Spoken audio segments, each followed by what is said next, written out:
Bismillahirrahmanirrahim. Assalamualaikum warahmatullahi wabarakatuh. Waalaikumsalam warahmatullahi wabarakatuh. Ya, selamat siang. Salam sejahtera untuk kita semua.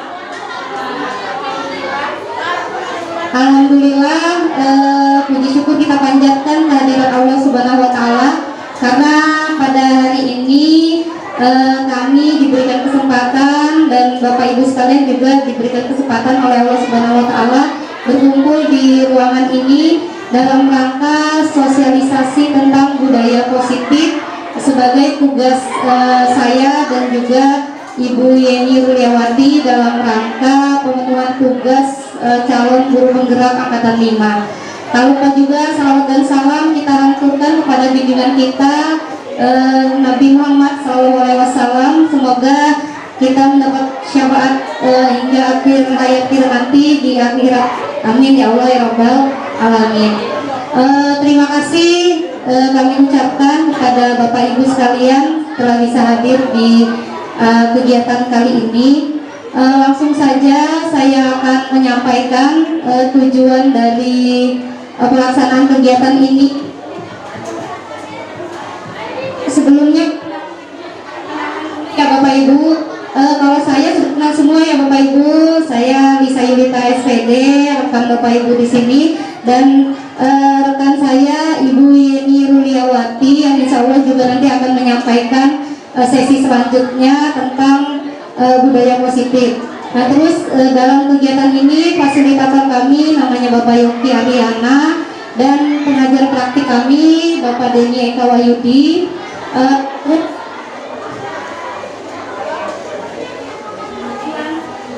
Tujuan kegiatan itu CGP dapat menyampaikan pembelajaran dari penerapan konsep inti dari modul 1.4 yaitu tentang budaya positif. Ya, jadi bisa memahami konsep inti dalam budaya modul positif. Salah satunya itu mengimbaskan atau menerapkan kepada warga dan stakeholder yang ada di sekolah kami masing-masing. Ya, jadi apa saja sih yang ada pada budaya positif itu? Jadi ada beberapa hal nanti yang akan kami jelaskan tentang budaya positif, yaitu ada enam aspek Bapak Ibu yang berhubungan dengan budaya positif, yaitu yang pertama disiplin positif dan nilai-nilai kebajikan. Yang kedua itu teori motivasi, hukum, penghargaan dan restitusi. Yang ketiga yaitu kebutuhan dasar manusia.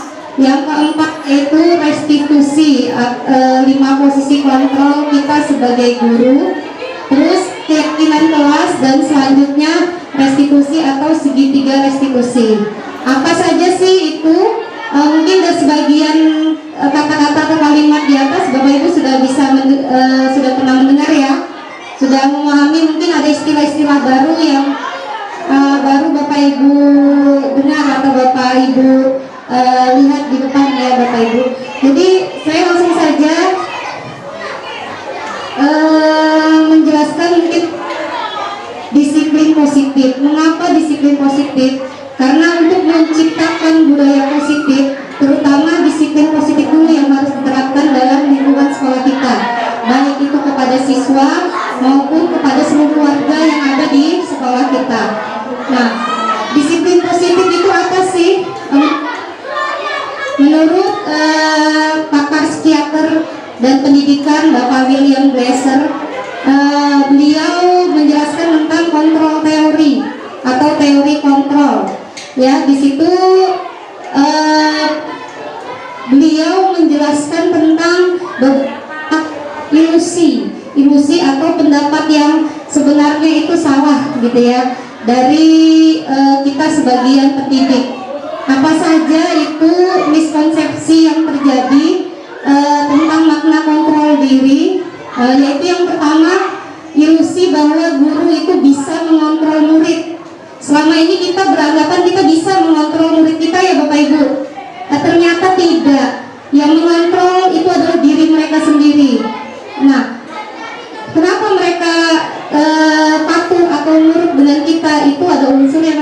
keterpaksaan. Jadi kalau untuk mengontrol dirinya, tetap yang mengambil keputusan adalah diri siswa itu sendiri. Jadi kita sebagai guru tidak bisa sebenarnya mengontrol diri murid atau siswa kita. Jadi itu hanya sebatas ilusi atau miskonsepsi saja. Terus selanjutnya yang kedua, ilusi bahwa semua penguatan positif, efektif dan bermanfaat. Maksudnya apa? Penghargaan atau reward itu biasa kita menganggap bisa meningkatkan motivasi anak ya Bapak Ibu. Misalnya nih kita memberikan hadiah pada saat dia memiliki prestasi atau juara kelas gitu. Apakah bisa menjadikan penguatan positif? Bisa, tapi tidak berkelanjutan atau tidak berkepanjangan ternyata. Itu hanya sebatas pada saat itu saja gitu ya. Jadi tidak berkepanjangan atau tidak berkelanjutan dan tidak pada dasarnya nanti tidak akan menjadikan suatu kebiasaan seperti itu. Nah, yang ketiga itu ilusi bahwa kritik dan membuat orang merasa bersalah dapat menguatkan karakter. Nah ini juga nih yang sering kita sebagai pendidik lakukan, memberikan hukuman gitu ya, terus memberikan apa ya, membuat anak merasa bersalah ya. Pada saat anak melakukan salah, kita mengungkapkan kata-kata misalnya, kamu sih nak ya salah ini dan sebagainya. Ternyata itu tidak bisa juga membentuk karakter positif untuk anak, karena itu juga tidak berkepanjangan. Anak berubah hanya pada saat itu saja. Nah, padahal yang kita harapkan adalah itu menjadi budaya. Pada saat menjadi budaya berarti itu sudah dilakukan dari kesadaran diri murid kita, dan itu insya Allah akan berkelanjutan selamanya, bukan hanya di sekolah tapi di lingkungan luar juga, bahkan sampai dia dewasa nanti. Nah itu sebenarnya yang kita harapkan ya Bapak Ibu, disiplin positif atau budaya positif yang kita harapkan di sekolah kita. Nah ya, itu ilusi bahwa orang dewasa memiliki hak untuk mereka atau murid-murid kita. Ternyata juga termasuk miskonsepsi ya. Kita tidak memiliki hak untuk mengatur mereka, tetapi mereka itu mengatur diri mereka sendiri. Kita orang dewasa hanya menuntun, membantu saja mereka, mengarahkan saja ya Bapak Ibu. Miliki hak untuk memaksa, kamu harus, itu tidak bisa ya Bapak Ibu, tidak akan membentuk disiplin positif pada diri murid. Jadi tetap harus pada kesadaran diri murid sehingga kontrol diri itu bisa terbentuk gitu ya. Jadi tujuan dari budaya positif yang ada di sekolah itu salah satunya adalah siswa bisa melakukan disiplin positif dengan kesadaran dirinya sendiri. Nah itu insya Allah akan berkelanjutan hingga mereka nanti bukan hanya di sekolah, saya juga di luar sekolah, bahkan sampai mereka nanti dewasa.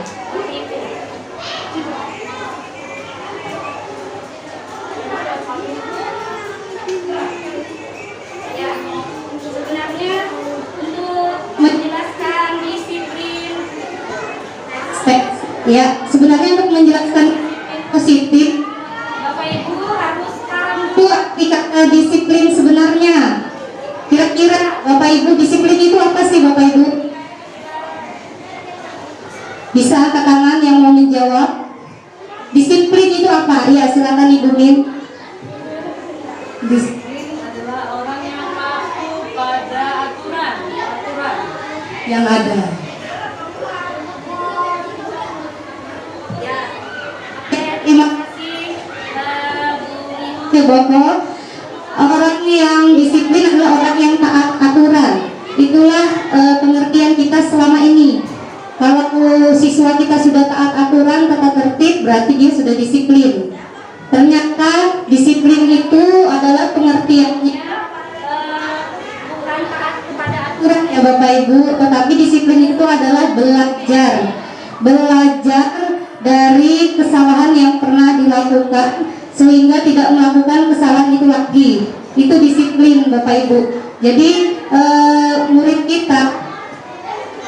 kita mungkin suatu saat tidak melakukan atau tidak mentaati aturan yang diberlakukan di sekolah. Apa dia jadi disiplin itu artinya belajar ya Bapak Ibu, ternyata yang sebenarnya. Jadi bukan diartikan kalau pada saat anak itu taat aturan berarti disiplin gitu. Tidak hanya itu, pada saat anak melanggar peraturan pun, pada saat dia belajar, pada saat dia tidak mengulanginya lagi, itu adalah proses disiplin namanya. Terus dia lakukan lagi. Nah, itulah masih proses belajar. Karena kita itu selalu yang namanya belajar itu sepanjang hayat Bapak Ibu. Jadi mungkin dia di sekolah ini belum bisa memiliki karakter yang baik ya, terutama dalam mentaati peraturan, tapi dia masih dalam proses belajar. Nah, itulah mungkin yang bisa diartikan disiplin. Jadi bukan hanya semata-mata mentaati peraturan ya Bapak Ibu.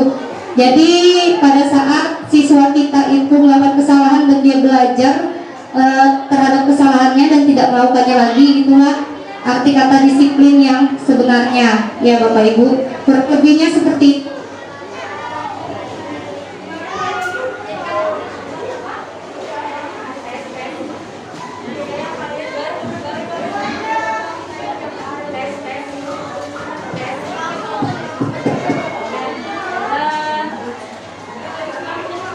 Tes. Ini dari tadi yang dikhawatirkan ya. Jadi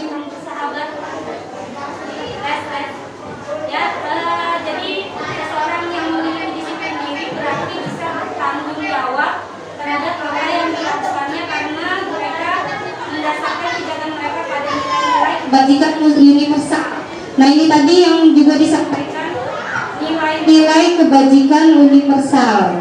Apa sih itu nilai-nilai kebajikan? Nilai-nilai kebajikan itu kalau kita sekarang berdasarkan pada profil pelajar Pancasila. Jadi ada 6 dimensi atau 6 nilai kebajikan yang diharapkan ada pada diri murid kita semua ya Bapak Ibu. Jadi pada saat murid kita bisa menerapkan 6 dimensi dari nilai-nilai kebajikan universal, disinilah dia bisa dikatakan menjadi siswa yang disiplin. Jadi bukan hanya melakukan atau mentaati atau tertib peraturan yang ada di sekolah. Jadi disiplin itu lebih luas Bapak Ibu. Belajar dari kesalahan dan memperbaikinya dan menerapkan nilai-nilai kebajikan universal yang diterapkan di sekolah. Nah, yaitu tentang 6 dimensi atau 6 profil pelajar Pancasila. Apa saja Bapak Ibu yang profil pelajar? Apa bunyi yang pertama? Yang pertama, beriman dan bertakwa ya kepada Tuhan Yang Maha Esa. Yang kedua, berkebinekaan global pada beragama. Yang ketiga, yang keempat, gotong royong. Yang kelima, kreatif dan bernalar kritis.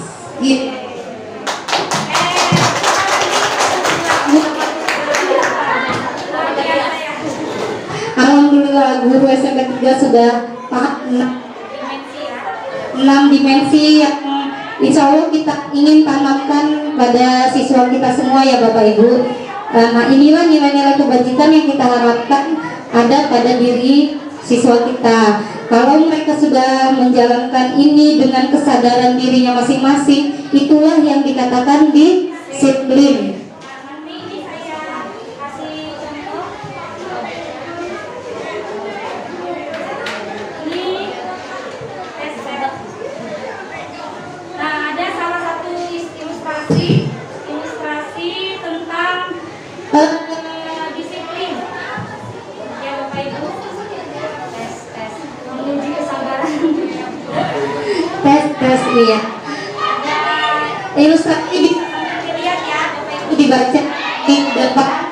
Ilustrasi tentang pendidik.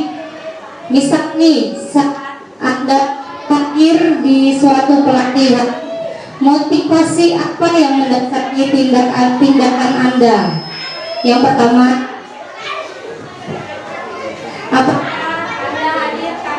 ingin ditegur oleh pihak panitia dan mendapatkan surat teguran, artinya tidak ingin mendapatkan hukuman gitu ya.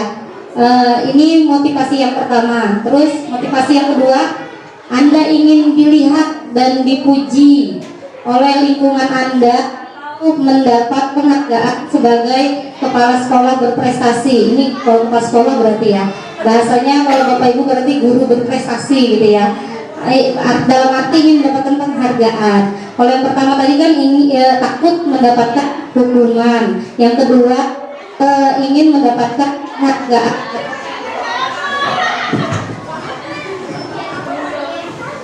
Nah, yang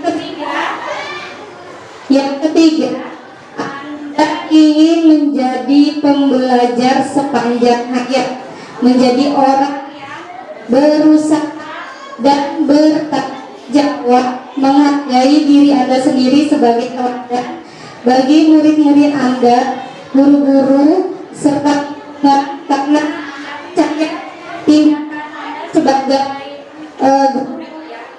kalau di sini pemimpin pembelajaran maksudnya kepala sekolah, jadi kita guru ya.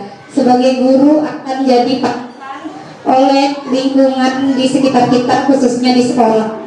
Jadi pada dasarnya di sini poin ketiga adalah menghargai nilai-nilai kebajikan diri sendiri. Nah, dari ketiga motivasi ini Bapak Ibu bisa melihat motivasi mana yang terkadang Bapak Ibu rasakan atau Bapak Ibu alami.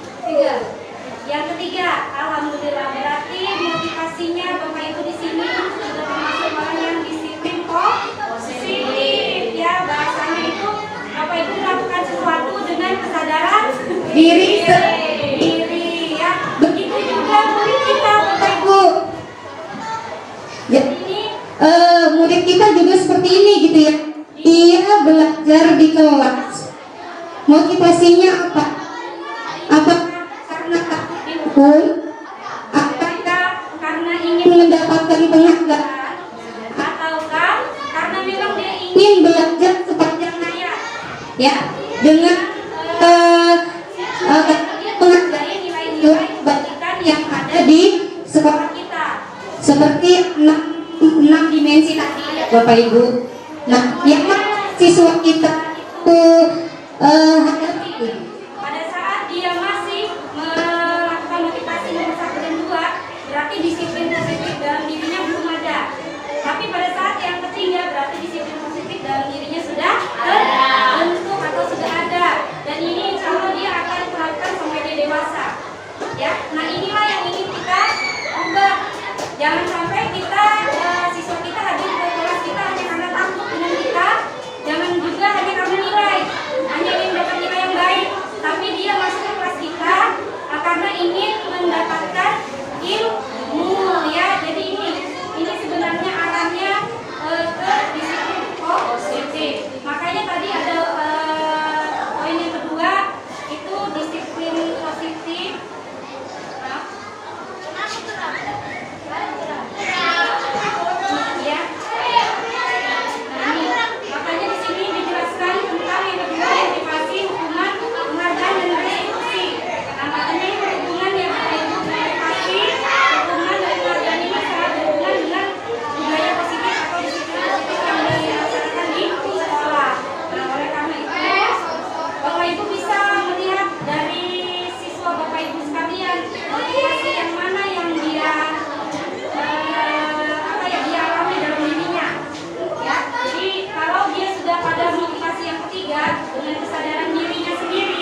dan atau tidak ada atasan yang memberikan penghargaan menjadi karyawan terbaik karena sering tepat waktu.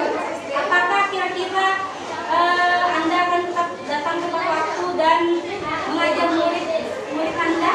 Ya. Ini silakan jawab dalam diri Bapak Ibu sendiri. Kalau iya, berarti Bapak Ibu semua sudah disiplin toh? Saya rasa sudah ya Bapak Ibu ya? Sudah. Tepuk tangan dulu dong. Terus strategi apa yang selama ini Anda terapkan untuk menanamkan disiplin positif pada murid Anda? Bagaimana hasilnya? Kira-kira sudah apa yang Bapak Ibu lakukan untuk menerapkan disiplin positif? Berhasil tidak? Nah, nanti di sini pada tahapan selanjutnya akan dijelaskan cara bagaimana supaya disiplin positif itu bisa terjadi di sekolah kita ya Bapak Ibu. Nah, terus yang terakhir ini pertanyaan juga, nilai-nilai kebajikan apa yang Anda rasakan penting saat ini untuk ditanamkan pada murid-murid Bapak Ibu di kelas dan mengapa? Ini pertanyaan-pertanyaan yang Bapak Ibu bisa jawab sehingga nanti Bapak Ibu bisa terapkan di kelas Bapak Ibu masing-masing dalam menerapkan disiplin dan budaya positif. Ini ya Bapak Ibu. Ya. Ini nilai-nilai kebajikannya tadi ya Bapak Ibu sudah dijelaskan oleh rekan kita tadi Ibu Min, ada 6 nilai kebajikan diambil dari 6 profil pelajar Pancasila. Ini yang kita inginkan yang ada pada diri siswa kita. Oke, nah ini yang selanjutnya. Yang selanjutnya ini saya akan menjelaskan tentang 5 kebutuhan dasar manusia. Gak usah pakai mic aja ya Bapak Ibu ya. Kedengaran aja kan ya suaranya. Semangat ya Bapak Ibu biar sudah jam setengah 2. Oke Bapak Ibu, saya juga kurang putus jadinya tadi karena saya Oke, kebutuhan dasar manusia. Mengapa ini dijelaskan Bapak Ibu? Ternyata pada saat anak kita membuat satu masalah itu dikarenakan ada kebutuhan dasarnya yang tidak terpenuhi. Jadi pada saat anak kita bermasalah, kita lihat kira-kira kebutuhan dasar apa yang tidak terpenuhi pada siswa-siswi kita. Nah, di sini apa saja sih 5 kebutuhan dasar itu? Yang pertama yaitu kebutuhan bertahan hidup. Apa kira-kira kebutuhan bertahan hidup Bapak Ibu? Ada yang ngomong sampai saya tidak. Karena betul. Apa tadi Bu Ilmi? Betul makan. Kasih sayang di dalam tidak dimakan tidak. Betul ya Bapak Ibu. Dia bertahan hidup itu makan, minum, amanah. Kalau kasih sayang dan merasa diterima. Kalau kasih sayang dia sendiri ini yang bertahan hidup dulu. Kira-kira kalau Bapak Ibu nggak makan minum hidup nggak? Berarti ini untuk kebutuhan bertahan hidup makan dan minum. Terus kalau ingin merasa aman dan nyaman Bapak Ibu dipertahan hidup ya Bapak Ibu. Jadi jika Bapak Ibu muridnya lapar nggak sarapan bisa konsen nggak?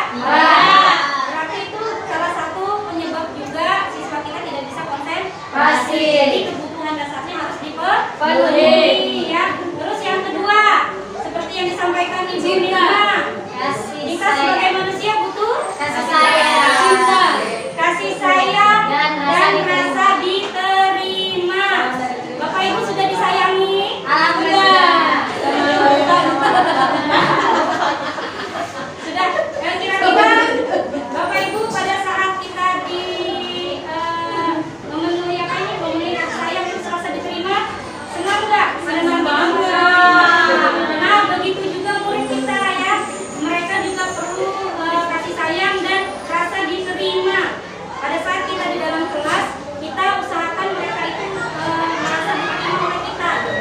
Jangan sampai mereka merasa dicuekin ya. Jadi kira-kira ada masalah nggak pada siswa kita? Atau kasih sayang di rumah dia kurang? Nah, ini bisa jadi juga bermasalah. Jadi kita harus lihat dari 5 kebutuhan dasar ini mengapa siswa kita itu bermasalah. Misal dia suka tidur di kelas, ada apa masalahnya? Apa karena dia tidak disiplin?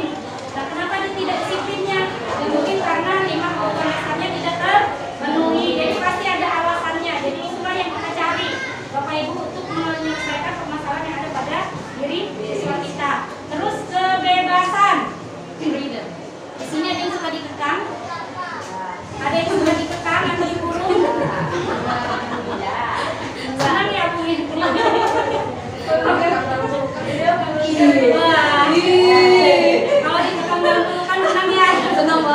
Satu yang sudah halal ya.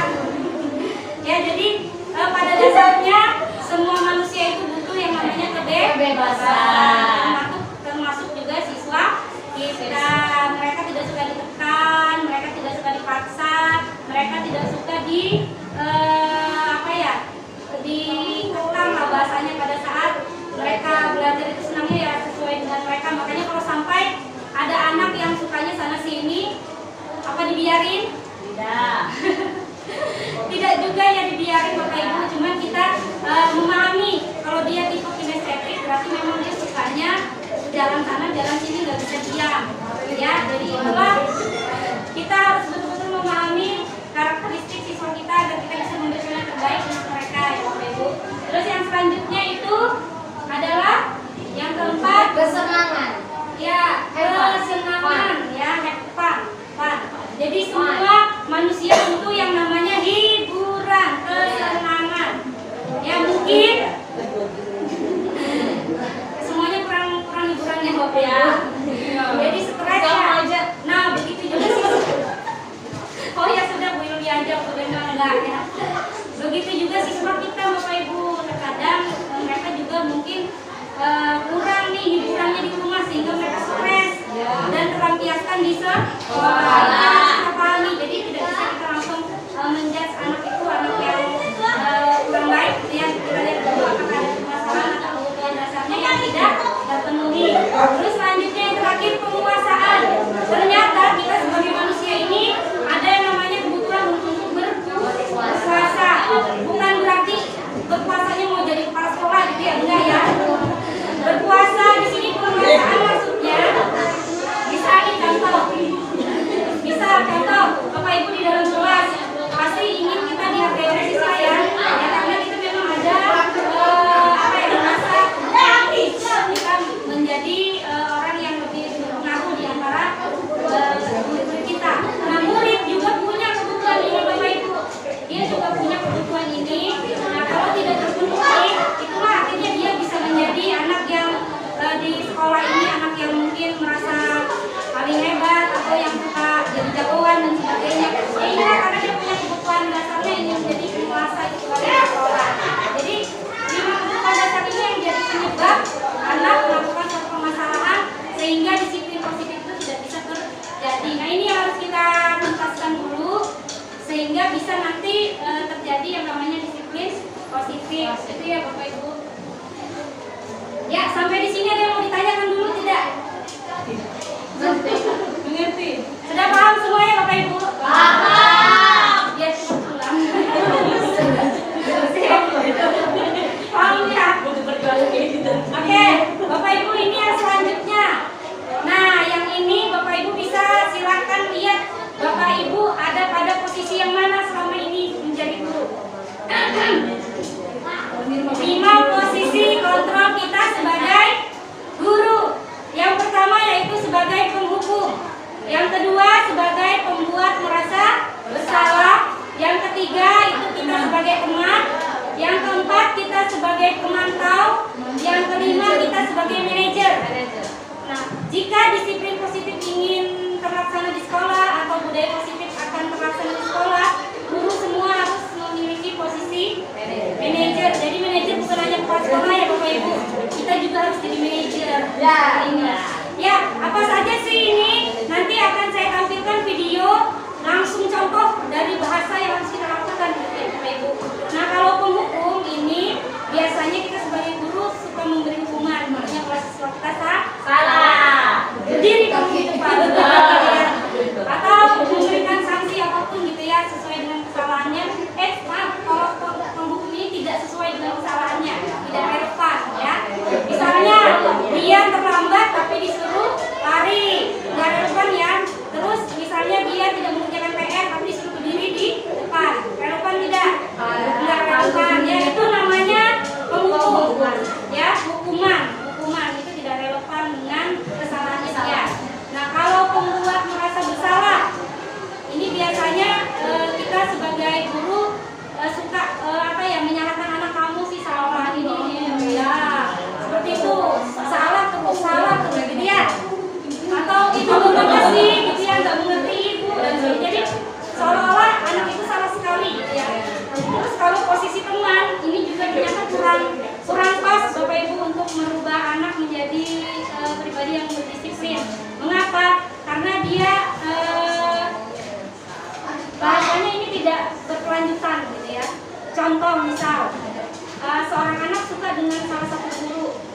karena sudah menganggap seperti teman.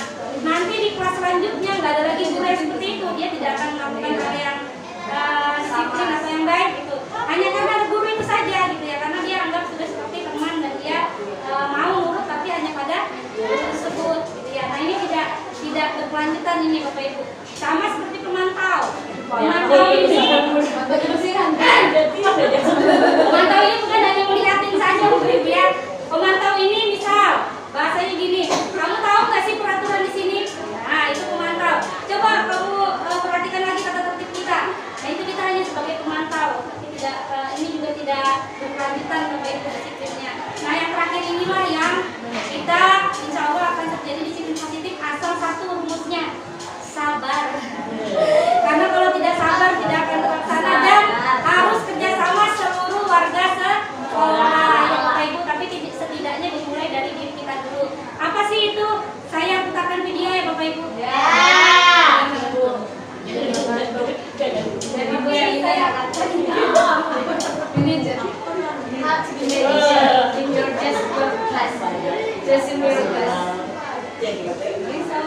Ada yang mau ditanyakan Bapak Ibu?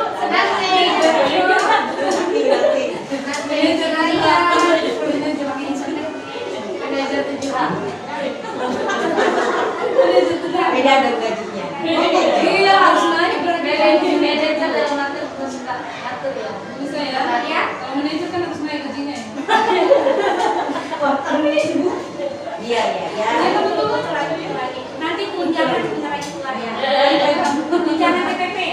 Ya kalau Berlina sebentar lagi. Jumat boleh. Diaminkan.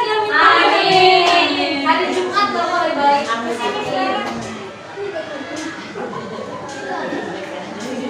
Ibu manajer tuh juga. Ya Bapak Ibu, ini videonya. Bapak Ibu bisa langsung lihat bahasa yang digunakan di setiap posisi kontrol. Jadi Bapak Ibu nanti ternyata suka pakai kata-kata yang mana gitu ya. Sini kamu. Apa Ibu? Ini pembukuan ya. Selalu terlambat. Kamu deh pasti terlambat. Maaf Bu, saya Apa? Apa coba? Alasan kamu apa lagi? Apa sih kamu tidak terlambat? Malas sekali ya kamu jadi anak. saya Dasar pemalas. Gak kapok-kapok sih kamu. Sudah berapa kali terlambat? Ini yang merasa bersalah. Sana, kamu keliling lapangan basket 2 kali. kenapa saya harus ke lapangan basket Bu? Kenapa? Kamu melawan ibu. Berani-beraninya jawab. Sudah terlambat, masih berani jawab pula. Sekarang keliling lapangan basket 5 kali sekalian. Biar kapok. Cepat.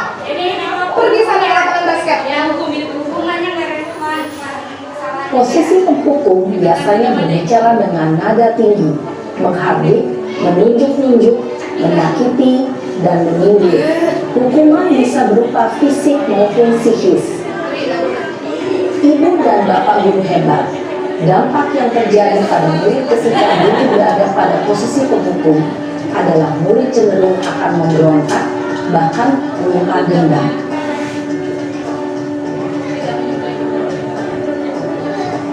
Nah ini membuat merasa bersalah Bapak Ibu karena kita gini nggak ada.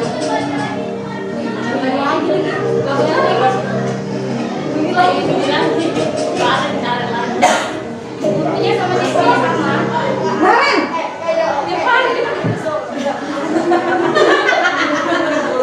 Selamat pagi Bu. Naren. Kamu kenapa terlambat lagi, nak? Ya Tuhan, Naren. Kamu senang ya bikin ibu susah ya? Kalau kamu terlambat lagi, nanti ibu yang ditegur bapak kepala sekolah, nak. Disangka ibu tidak bisa membina kamu. Duh, gimana ini? Maaf Bu, Duh, Gusti Naren. Kamu suka ya kalau ibu ditegur bapak kepala sekolah? Terus, sekarang ibu harus tulis apa ini di buku absen? Ini kamu sudah sering terlambat loh. Ibu harus apa coba? Maaf Bu, maaf sekali. Ya sudah, lain kali jangan bikin ibu susah lagi ya nak ya. Ibu tidak akan kuat lagi kalau kamu begini terus. Bisa jantungan kalau ibu tegur bapak kepala sekolah. Sana cepat kelas. Maaf ya Bu, maaf sekali. Merasa bersalah, gurunya ditegur kepala sekolah dan ibunya Posisi pembuat rasa bersalah berbicara dengan nada tenang, cenderung lembut. Namun kata-kata yang diutarakan membuat murid merasa menjadi orang yang gagal, memandang buruk dirinya sendiri, merasa tidak berharga, dan tidak sanggup membahagiakan orang lain. Ketika guru mengambil posisi pembuat rasa bersalah, murid akan menganggap dirinya yang bersalah dan ia akan menyimpan emosi negatif tersebut di dalam dirinya.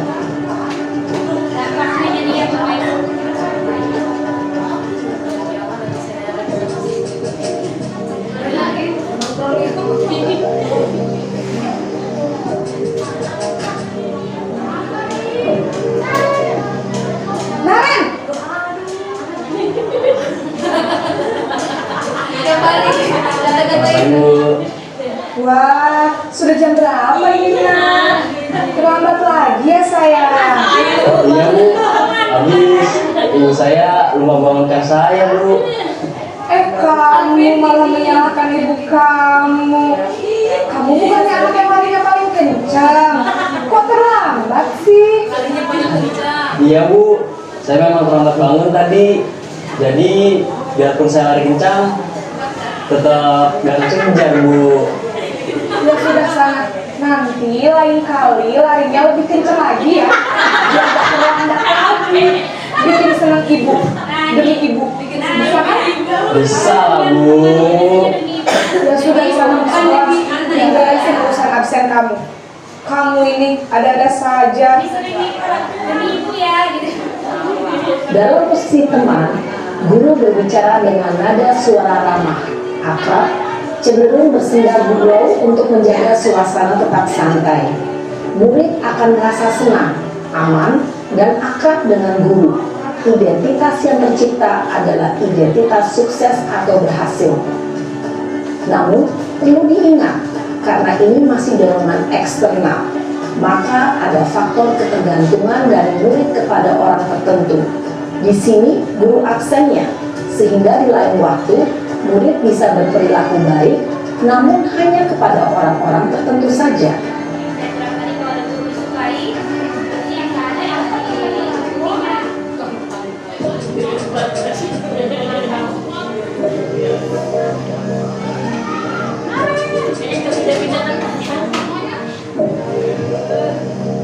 Naren!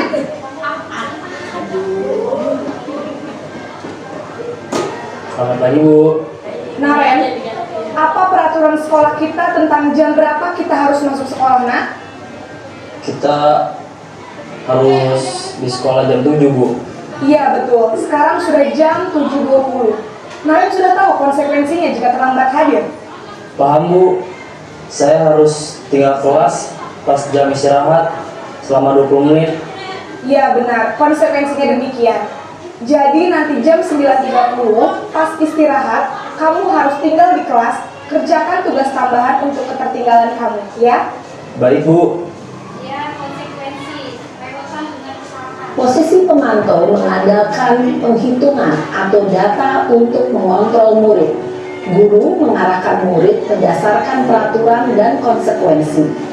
Seorang pemantau menunjukkan bahasa tubuh dan ekspresi wajah yang datar dan cenderung formal.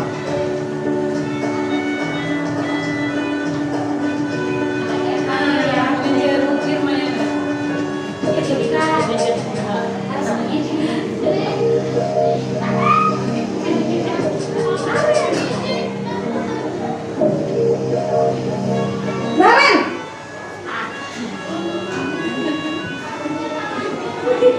Selamat pagi Bu. Selamat pagi Naren. Maaf Bu, saya terlambat. Iya, sekolah masuknya jam 7, sekarang sudah jam 7.20. Jadi sekarang bagaimana ini Naren? Maaf Bu, saya lupa setel alarm saya semalam. Baiklah, menurut kamu, keyakinan sekolah yang mana yang perlu kamu tingkatkan? Menghargai diri sendiri dan orang lain mungkin ya Bu. Setuju. Jadi, apakah Naren meyakini prinsip saling menghormati tersebut? Iya Bu, saya meyakininya. Apakah Naren bersedia memperbaiki masalah keterlambatan ini? Bersedia Bu. Bagaimana kamu akan perbaiki masalah keterlambatan ini? Saya akan coba untuk tidak lupa menyetel alarm saya Bu. Baik, kalau Naren lupa menyetel alarm di rumah, ada orang yang kira-kira bisa bantu mengingatkan tidak? Ada Bu, kakak saya, Kak Emma. Ada lagi selain Kak Emma? Selain Kak Emma, ada ibu saya. Baik, jadi yang mengingatkan Naren adalah Kak Emma dan ibu kamu ya? Kira-kira akan mulai setel alarm kapan nih Naren? Setelah pulang sekolah, akan segera saya lakukan. Baik, jadi Naren akan setel alarm untuk bangun besok pagi dan akan diingatkan oleh kakak dan ibunda Naren ya. Ada lagi yang mungkin perlu dilakukan Naren agar tidak terlambat bangun lagi? Tidak ada Bu. Baik Naren, terima kasih untuk kerjasama kamu. Sekarang kamu perlu kembali ke kelas untuk belajar. Baik Bu, terima kasih. Jadi keputusan dari Posisi manajer adalah posisi kontrol yang disarankan untuk membimbing murid memiliki sikap disiplin yang positif, yaitu murid yang mandiri, bertanggung jawab, dan dapat memecahkan masalah. Tujuan dari posisi ini adalah agar murid dapat berefleksi atas tindakannya. Guru akan terus memberikan pertanyaan-pertanyaan bermakna, sehingga membuat murid dapat belajar dari kesalahannya dan mencari sebuah solusi untuk menyelesaikannya. Ibu dan Bapak guru hebat, setelah mengamati agenda 5 posisi kontrol tadi, kira-kira posisi mana yang paling ideal? Posisi mana yang dapat menunjang motivasi intrinsik murid? Ya, tentu posisi manajer. Posisi ini memang posisi ideal yang ingin dituju setiap pendidik. Pada posisi inilah, guru dapat menerapkan disiplin positif yang berpihak pada murid, yang memerdekakan murid. Perjalanan seorang pendidik tentunya tidak mudah untuk sampai pada posisi seorang manajer. Namun, tujuan kita pasti, yaitu menciptakan murid-murid yang mandiri, merdeka, dan bertanggung jawab. Semoga penggambaran 5 posisi kontrol yang telah diperlihatkan ini dapat menjadi ajang refleksi bagi kita semua, agar dapat terus mengasah dan menerapkan disiplin positif yang memerdekakan murid. Mari terus berlatih dan bersemangat. Selamat menerapkan.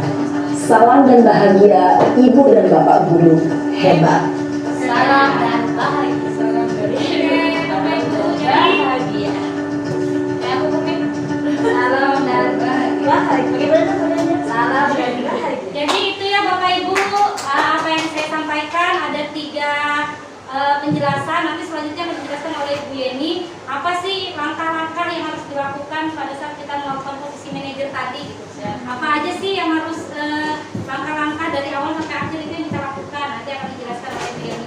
Dari saya cukup sekian. Terima kasih atas perhatiannya Bapak Ibu. Mohon maaf jika ada kata-kata yang kurang berkenan. Semoga yang saya sampaikan bisa bermanfaat untuk Bapak Ibu semua. Terima kasih. Wassalamualaikum warahmatullahi wabarakatuh. Waalaikumsalam warahmatullahi wabarakatuh.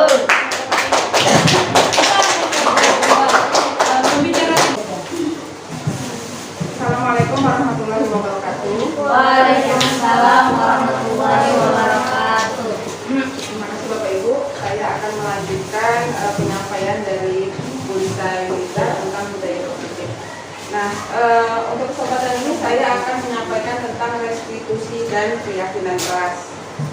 Apa itu restitusi? Jadi restitusi itu adalah proses menciptakan kondisi bagi murid untuk memperbaiki kesalahan mereka sehingga mereka bisa kembali pada kelompok mereka dengan karakter yang lebih kuat.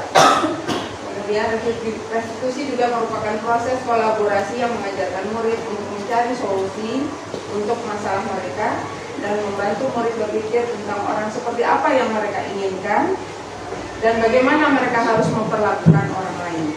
Ya, jadi dalam restitusi itu nanti kita akan berkolaborasi dengan murid Jadi guru tidak guru memang perannya sebagai penuntun, tapi guru tetap juga memberi kesempatan kepada murid untuk memberikan mereka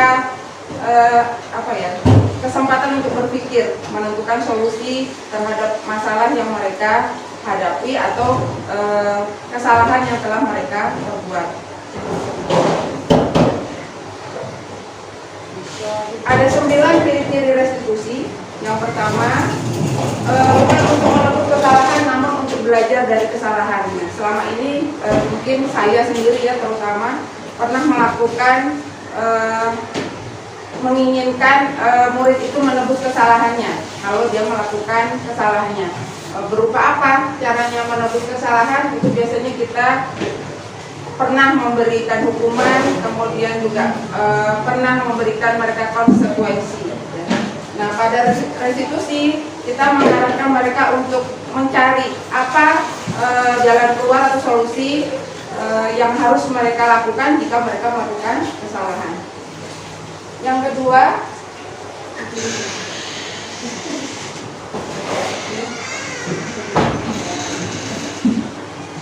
ciri-cirinya adalah memperbaiki hubungan. Jadi hubungan dengan siapa? Hubungan dengan orang-orang yang ada di sekelilingnya. Kalau misalnya kesalahan itu dibuat dengan temannya, berarti dia harus bisa memperbaiki hubungan dengan teman. Kalau kesalahan itu dibuat melanggar peraturan sekolah, berarti dia harus memperbaiki lingkungan hubungannya dengan lingkungan di sekolah. Kemudian ciri yang ketiga adalah tawaran, bukan paksaan. Jadi pada saat mereka melakukan kesalahan, kita tawarkan solusi apa yang akan mereka lakukan kalau telah melakukan kesalahan tersebut.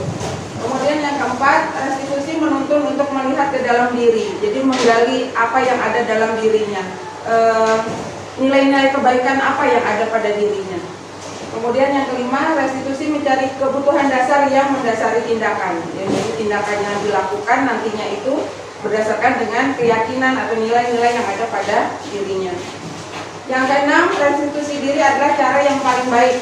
Nah, jadi karena tadi itu ada posisi kita sebagai penghukum, kemudian yang kedua tadi ya pemberi rasa bersalah, kemudian pemantau, teman, pemantau, dan manajer. Jadi nanti di situ kita akan mengarahkan untuk sebagai posisi manajer, mengarahkan mereka untuk mencari atau mencari solusi sebagai bentuk dari restitusi.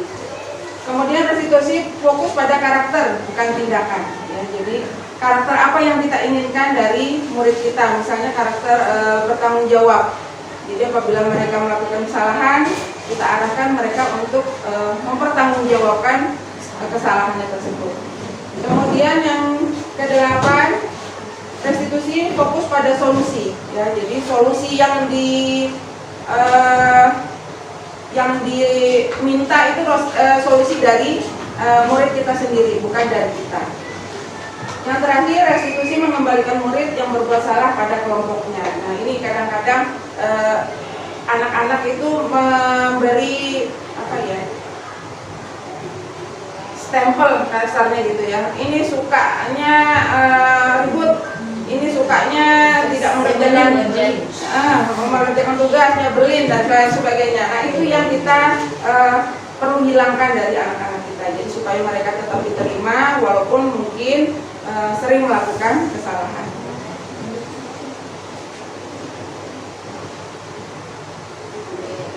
Yang kedua adalah keyakinan kelas. Mungkin ada pertanyaan ya, setelah kita melihat keyakinan kelas, kenapa sih kok keyakinan tidak peraturan saja? Nah, sebelum menjawab itu kita lihat dulu.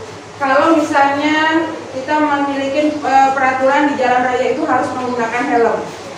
Pasti pertanyaannya kenapa sih kok harus pakai helm? Jawabannya apa? Supaya aman dari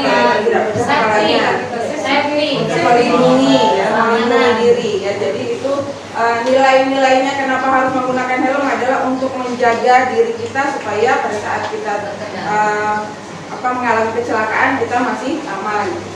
Yang kedua, bukan takut polisi deh. Ya, harus bilang bukan takut polisi sebenarnya. Ini takut polisi. takut dirazia. Kemudian yang kedua, pertanyaannya mengapa sih kita memiliki peraturan 3M, menggunakan masker, mencuci tangan, dan menjaga jarak 1,5 meter, apalagi pada saat pandemi kemarin.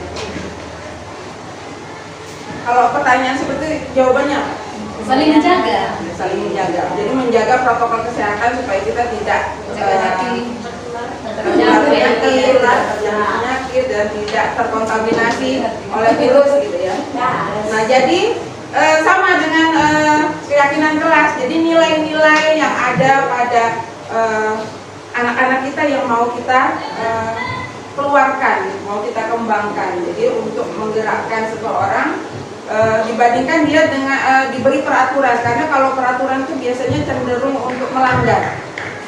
Ya, ada kecenderungan untuk melanggar. Tapi kalau keyakinan dia itu menyadari, oh iya, yang saya inginkan tuh ini sebenarnya. Jadi keinginan mereka sebenarnya bukan kita ya. Nanti cocoknya di kelas itu bukan peraturan kelas gitu ya? Iya, keyakinan kelas. Nah nanti dari keyakinan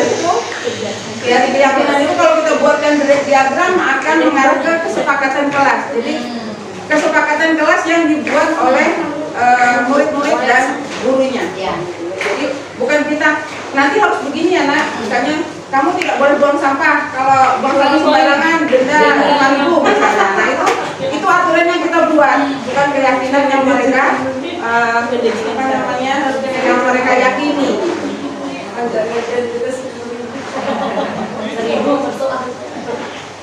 Nah ini contoh keyakinan kelas yang sudah saya buat di kelas saya. Ya, jadi bersama anak-anak keyakinan kelas kami itu adalah yang pertama menghormati guru, kemudian menjaga ketertiban kelas, kemudian disiplin waktu, mengerjakan tugas dengan sungguh-sungguh, kemudian menjaga keindahan dan kebersihan lingkungan kelas, dan berpakaian rapi sesuai ketentuan. Jadi kalimat yang digunakan itu adalah kalimat positif, bukan kalimat negatif. Jadi usahakan untuk tidak menuliskan dilarang membuang sampah. Nah itu arahnya adalah kalimat negatif. Atau tidak boleh. Jadi usahakan untuk, karena kalau tidak boleh itu nanti kadang alam bawah sadar itu menolak. Kenapa sih nggak boleh buang sampah, suka-suka saya kan gitu. Tapi kalau kalimatnya positif, menghormati guru itu nanti secara tidak langsung itu alam bawah sadarnya akan mengajak mereka, oh ya guru harus dihormati, guru adalah orang tua kita.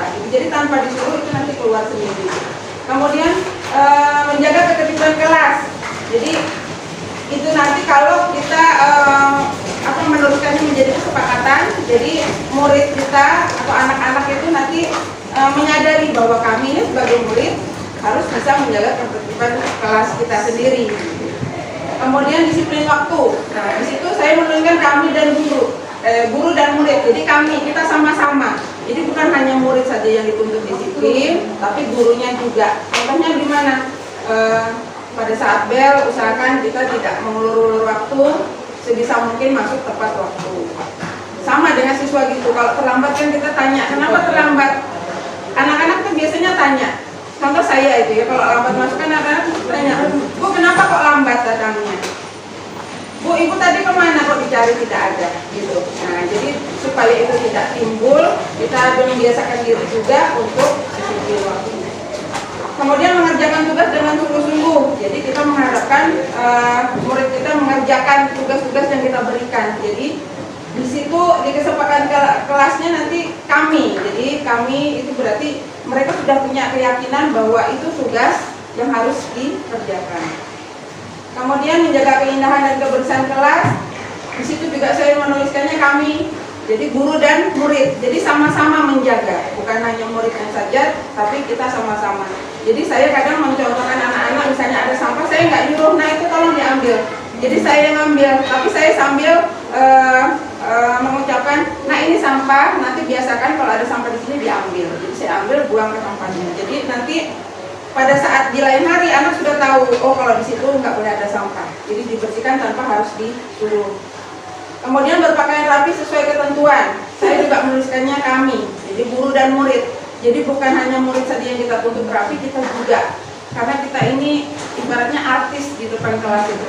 Kalau penampilan kita itu rapi, kemudian menyenangkan, anak-anak juga akan merasa senang melihat kita gitu ya. kalau sembarangan bajunya, terus aromanya juga nggak enak, itu anak-anak tuh ini loh ya, kadang-kadang tuh ngomongin kita di belakang kita, kok itu penampilannya gitu ya, terus lagi aromanya kok nggak enak ya, dia lewat hati-hati bapaknya. Iya, pengalaman itu si anak-anak ngomong gini, Bu, ini tuh tebal lipstik ini, tebal dari ibu, jadi kita nyoba. Lipstik saja. Ya, kalau anak-anak mungkin untuk make up kalau bisa jangan ya, tapi kalau kita boleh nggak Bu Helena? Boleh dikit lah. Nah, kalau niatnya nggak kabar, mungkin perombak bibir aja lah ya, gitu. Jadi nggak terlalu merah. Kalau terlalu merah juga kan rasanya agak gimana gitu, masuk dalam kecuali nanti kondangan ya, itu ngomong. Nah, jadi setelah kita membuat keyakinan kelas, kemudian kesepakatan, itu kan perlu waktu ya untuk mereka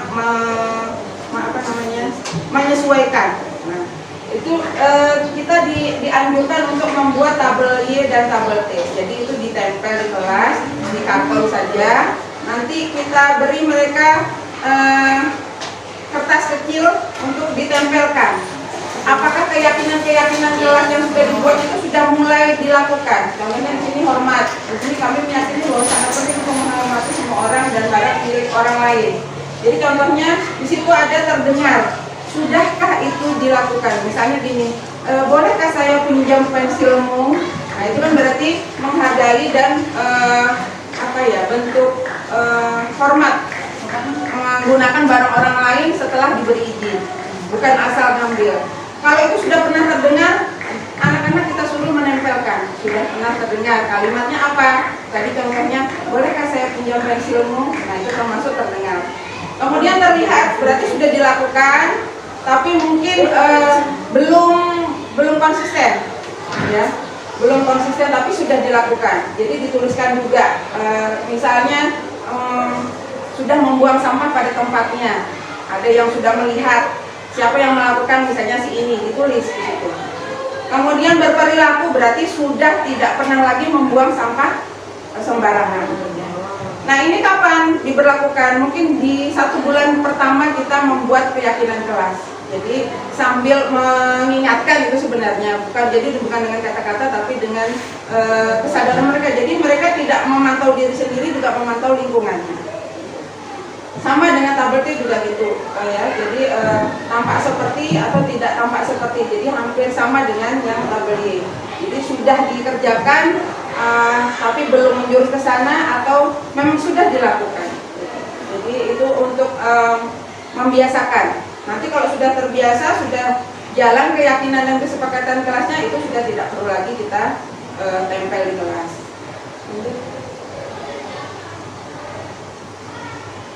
Nah, apa sih perbedaannya peraturan dan keyakinan? Nah, jadi ada bedanya ya. Jadi kalau peraturan itu contohnya selalu kembalikan buku ke tempatnya. Jadi ada kalimat perintah di situ. Kemudian kalau keyakinan berarti sudah ada tanggung jawab, tanpa ada kata-kata disuruh, diperintah, mereka sudah tahu bahwa kalau mengambil sesuatu akan dikembalikan lagi ke tempatnya.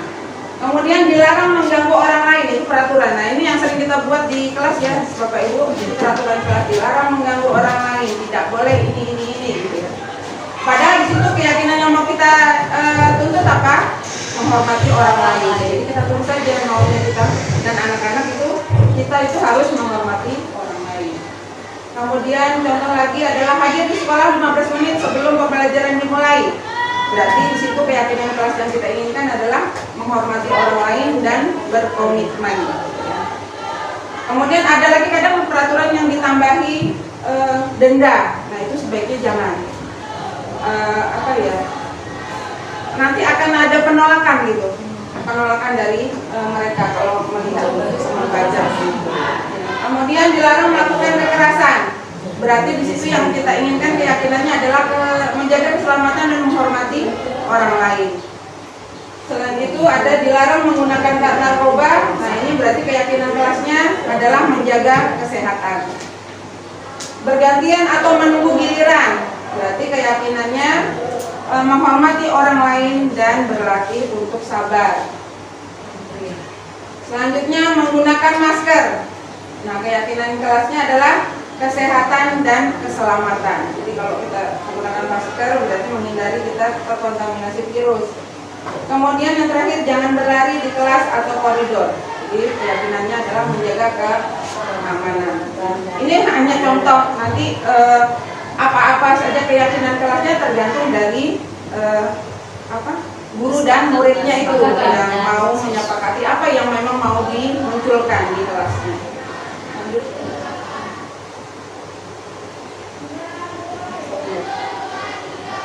Ini ada beberapa tindakan guru. Nah, nanti tolong Bapak Ibu mengidentifikasi kira-kira ini termasuk konsekuensi kah atau hukuman ataukah restitusi.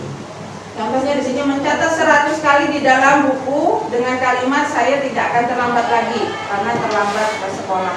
Kira-kira siapa yang pernah mengalami ini? Teman saya dulu. Ya, jadi sampai satu buku pernah ya. Kira-kira itu termasuk apa? Hukuman atau konsekuensi? Hukuman ya. Jadi kalau hukuman itu lebih cenderung ada Tidak relevan. ya tidak relevan, kemudian ada yang merasa tersakiti gitu. Kemudian ada yang kedua, lari mengelilingi lapangan basket 2 kali karena terlambat hadir di sekolah. Hukuman atau konsekuensi? Hukuman ya, karena enggak ada hubungannya lari dengan terlambat hadir, kecuali memang di jam pelajaran PJOK atau olahraga. Kemudian murid diminta untuk push up 15 kali karena tidak menggunakan masker ke sekolah. Hukuman ya. Kemudian menggantikan kertas tugas teman yang telah dicoret-coret. Konsekuensi. Membersihkan tumpahan air di meja tulis karena tersenggol saat belajar. Konsekuensi. Karena itu harus bertanggung jawab. Murid disuruh tidak menggunakan sepatu seharian di sekolah karena tidak menggunakan sepatu hitam. Hukuman. Konsekuensi atau hukuman? Disuruh untuk menggunakan sepatu sekolah. Jadi dia nyeker seharian karena sepatunya beda warna. Hukuman ya. Kemudian yang terakhir, lari mengelilingi lapangan basket 2 kali karena terlambat 10 menit untuk pelajaran PJOK. Mana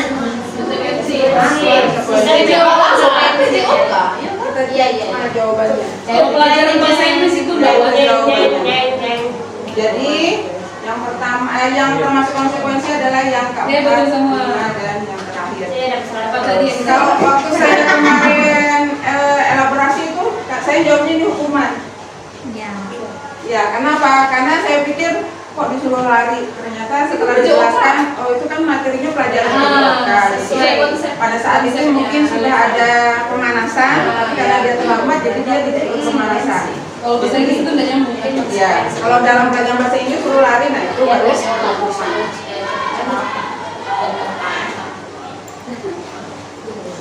Nah ini hukuman dan konsekuensi. Jadi kalau hukuman itu cenderung merasa murid kita itu merasa tersakiti, ya. Jadi ada itu bahkan sampai diingat dia tua, hukuman yang pernah dialami waktu dia sekolah. Saya itu pernah waktu SD kelas 6 ditanya oleh guru saya, letak kerajaan Sriwijaya di mana? Itu satu kelas gak ada yang bisa jawab. Jadi tangannya disuruh taruh di meja, gurunya mukuli pakai rotan satu-satu. Sampai sekarang saya masih ingat. Nah itu bentuk hukuman yang kalau bisa sekarang jangan kita lakukan.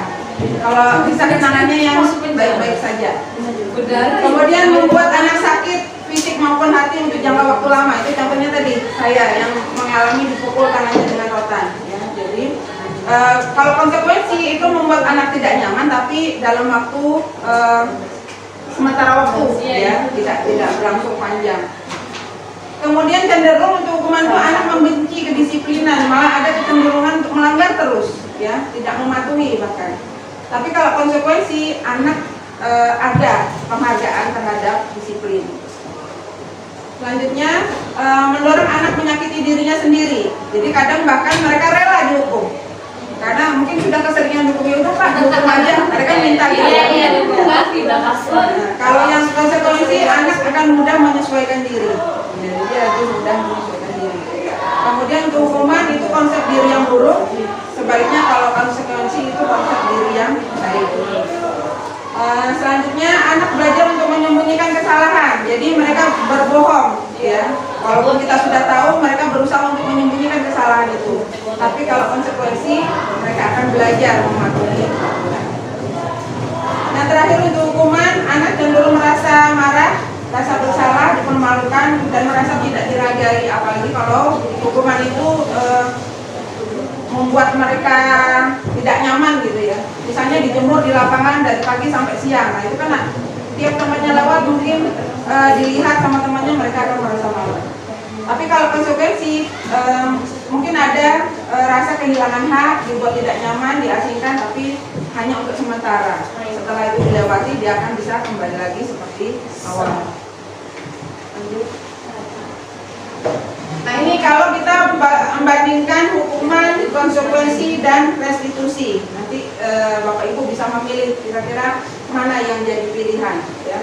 Yang jelas kalau hukuman itu adalah identitas gagal, tapi kalau konsekuensi dan restitusi dimasukkan dalam identitas sukses. Contohnya di sini sesuatu yang menyakitkan harus terjadi, ya. Itu hukuman. Jadi mau tidak mau, pokoknya kamu harus melakukan ini, menjalankan ini, karena itu hukuman buat kamu karena melakukan kesalahan misalnya. Tapi kalau konsekuensi, dia sudah tahu kalau melanggar ini, konsekuensinya ini. Ya. Tapi kalau restitusi, dia akan diberikan pilihan. Kalau melakukan kesalahan seperti ini, solusinya apa? Jadi untuk akibat dari kesalahan itu dia yang harus memikirkan kira-kira apa jalan keluarnya. Kemudian yang kedua, tidak nyaman untuk murid dalam jangka waktu panjang. Konsekuensi itu dalam jangka waktu pendek. Tapi kalau restitusi justru menguatkan mereka dalam jangka waktu yang panjang. Jadi mereka lebih bisa meyakinkan dirinya bahwa oh saya salah, berarti saya harus menyadari kesalahan itu dan memperbaiki di kemudian hari. Kemudian untuk hukuman, murid atau anak akan tersakiti. Konsekuensi, murid atau anak dibuat tidak nyaman, tapi untuk sementara waktu. Sedangkan untuk restitusi, murid atau anak akan mendapatkan penguatan. Kemudian untuk hukuman, perilaku pasif cenderung ke agresif lebih meningkat biasanya. Jadi mungkin yang sudah dapat kategori nakal itu bukan malah hilang nakalnya, malah nambah. Ya. Kalau konsekuensi, mereka akan mendapat penguatan. Jadi tapi dalam waktu yang singkat, nanti mungkin diulang lagi.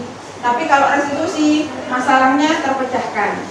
Tapi untuk sementara saya sudah melakukan itu, memang itu tadi kata Bu Lisa, kita harus sabar.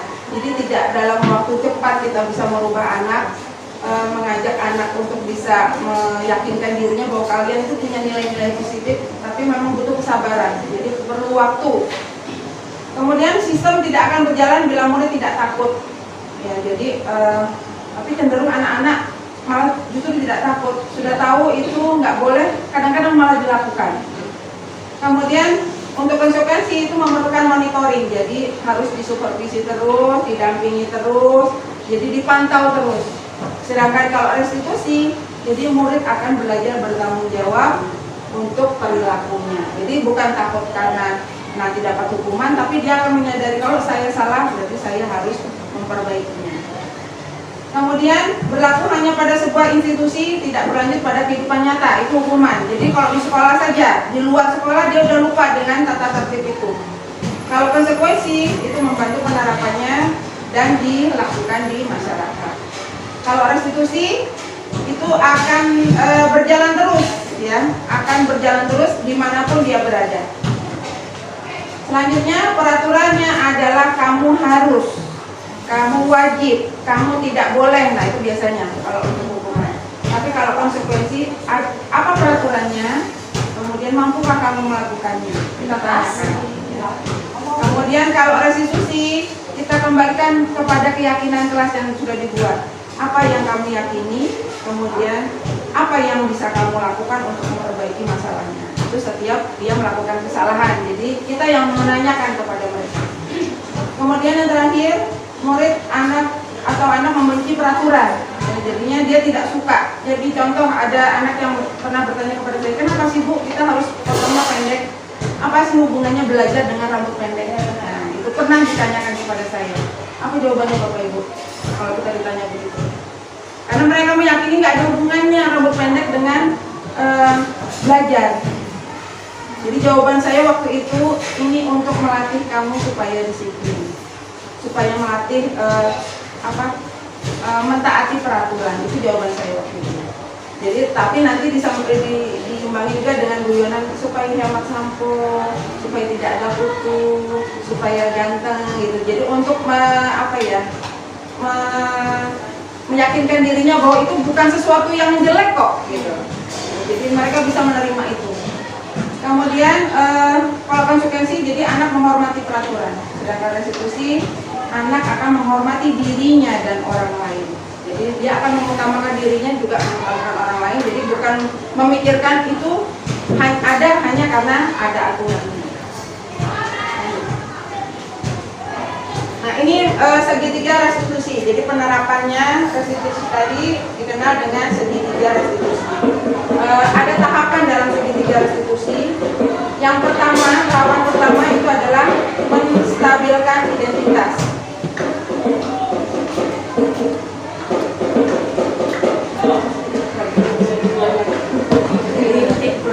Menstabilkan identitas itu nanti kalimatnya yang kita ucapkan ke anak-anak, setiap orang pasti pernah melakukan kesalahan, jadi kita tidak menuduh, ya, tidak menuduh mereka. Kemudian yang kedua, kamu bukan satu-satunya yang pernah melakukan itu. Kalau saya ibu pun pernah salah, bukan kamu saja yang pernah melakukan kesalahan, ibu juga pernah. Nah itu jadi mereka merasa oh iya saya salah, berarti bukan saya ini yang selalu salah, orang lain juga pernah salah. Kemudian yang kedua, sebelum menanyakan keyakinan itu kita menstabilkan keadaan, menstabilkan kondisi atau keadaan. Kalimatnya bisa kita ucapkan, kamu tentu punya alasan mengapa melakukan itu.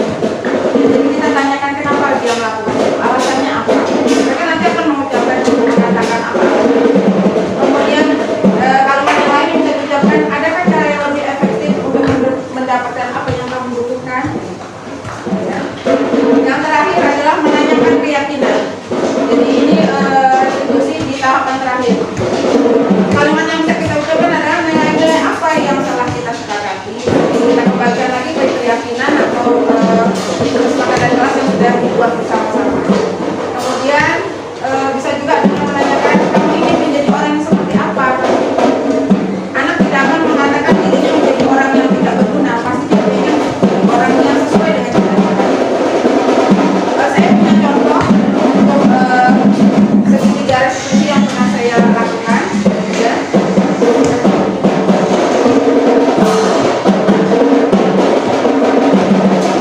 Jadi ini adalah salah seorang siswa yang pada saat jam olahraga itu masuk ke kelasnya dan mengambil barang milik temannya. Ya, mencuri, jadi kasarnya itu. Kelas 7 ini. Ya, kelas 7A. Jadi dia mengambil sesuatu, tapi pada saat dia melakukan itu ternyata temannya ada yang melihat. Kemudian temannya melaporkan kepada guru dan kemudian siswa tersebut dipanggil oleh gurunya. Jadi artisnya saya sendiri. Sebelumnya ibu minta maaf ya Dinda, karena siang tadi ibu mengucap keuangan Dinda. Tapi ibu kalau boleh tahu ada apa ya? Begini, tadi pagi salah satu temanmu menurut kamu masuk ke kelas dengan Dinda. Kebetulan itu pada saat jam olahraga, kelas dengan kosong, tidak bisa siapa. Dan dia melihat kamu membuka salah satu temannya dan mengambil uang dari dalam tasnya. Apakah itu benar? Iya Bu, tapi sebenarnya saya tidak berniat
Apa yang harusnya Dinda lakukan?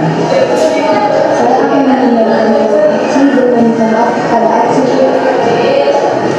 Bagus Dinda. Jadi apabila kita berbuat suatu kesalahan, maka kita harus bisa berani mempertanggungjawabkan kesalahan itu. Dia berasal dari tidak akan mengulangi Ibu. Baik Dinda, di saat itu dimanapun kita berada, jadilah orang yang jujur. Iya Bu, terima kasih Bu. Sama Dinda. Sekarang silakan Dinda boleh pulang. Terima kasih Bu. Sama.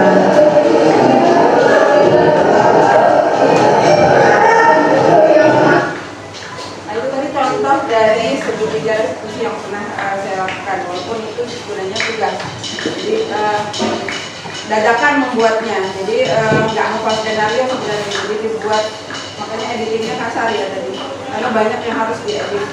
Nah kalau misalnya itu terjadi pada siswa kita dan kemudian ada teman yang mengetahui, itu biasanya kan anak tersebut akan mengalami apa ya? Ya, pembulian dari teman yang lain. Kadang-kadang diberi cap mencuri, padahal mungkin dia mencurinya baru satu kali itu, dan itu pun terpaksa karena dia ingin jajan nggak punya uang. Jadi tugas kita adalah mengembalikan anak tersebut ke lingkungannya, ke teman-temannya, supaya temannya bisa menerima dia apa adanya, kembali seperti semula sebelum ada peristiwa itu. Jadi pada saat tadi Dinda sudah mengatakan bahwa dia akan mempertanggungjawabkan. Caranya adalah mengembalikan uangnya, kemudian meminta maaf kepada temannya. Jadi pada saat itu dilakukan, kita tetap mendampingi, ya, jadi bersama-sama bertiga berarti, tanpa ada orang lain yang tahu, supaya temannya tidak melihat. Jadi takutnya nanti Dinda akan merasa rendah diri akibat dari peristiwa itu. Jadi setelah itu nanti kita yakinkan lagi ke Dinda bahwa kesalahan itu memang pernah dilakukan, maka kita sudah memaafkan kesalahannya, Dinda bisa kembali lagi seperti semula ke teman-temannya. Mungkin itu saja yang dapat saya sampaikan hari ini. Silakan Bapak Ibu jika ada yang bertanya atau memberikan tanggapan, saya persilakan.